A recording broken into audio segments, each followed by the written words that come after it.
संत नरहरी सोनार हे वारकरी संप्रदायातील एक थोर संत होते, जे भक्ती, कर्म, निष्ठेचं उत्तम उदाहरण आहेत.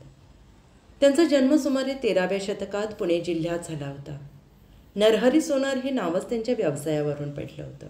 ते पेशाने सुवर्णकार होत, म्हणजे सोन्या चांदीच्या दागिन्यांची कामं करायचे. परंतु हे केवळ व्यवसायापुरतं मर्यादित राहिलेलं नाही. त्यांच्या हातातून जसे सुंदर दागिने तयार व्हायचे, तसंच त्यांच्या जीवनातून सुंदर भक्तीची गाथा घडली. ते संत ज्ञानेश्वर आणि संत नामदेव यांचे समकालीन होते आणि या संत परंपरेत त्यांचं एक खास स्थान आहे. नरहरी सोनार यांचं जीवन भगवंतांच्या अखंड स्मरणाने भरलेलं होतं.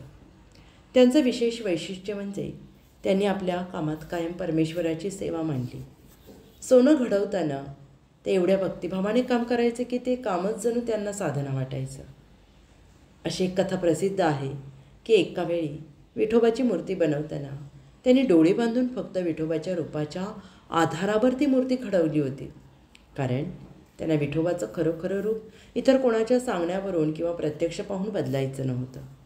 त्यांच्या श्रद्धेचा, भक्तीचा, समर्पणाचा हा अद्वितीय प्रसंग आजही लोकांना प्रेरणा देतो. संत नरहरी सोनार यांचं जीवन म्हणजे कर्मयोग आणि भक्तियोग यांचं सुंदर मिश्रण होतं. त्यांनी कधीही आपला व्यवसाय सोडला नाही किंवा त्याचा तिरस्कार केला नाही. उलट आपल्या दैनंदिन कामामध्ये त्यांनी ईश्वरप्रेम आणि साधना जोडली. ते सांगायचे की काम करताना जर मन परमेश्वरात लीन होत असेल तर ते काम भक्तीचं एक साधन बनतं. त्यांच्या शिकवणीतून कार्यात नम्रता, प्रामाणिकपणा आणि भक्तीचं अत्युच्च स्थान अधोरेखित होतं. वारकरी संप्रदायात संत नरहरी सोनार यांचं योगदान अत्यंत महत्त्वाचं मानलं जातं. त्यांच्या अभंगातून साधेपणा, भक्तीची गोडी, कर्तव्यबुद्धी व्यक्त होते. त्यांनी सांगितलेला संदेश आजच्या काळातही तेवढाच महत्त्वाचा आहे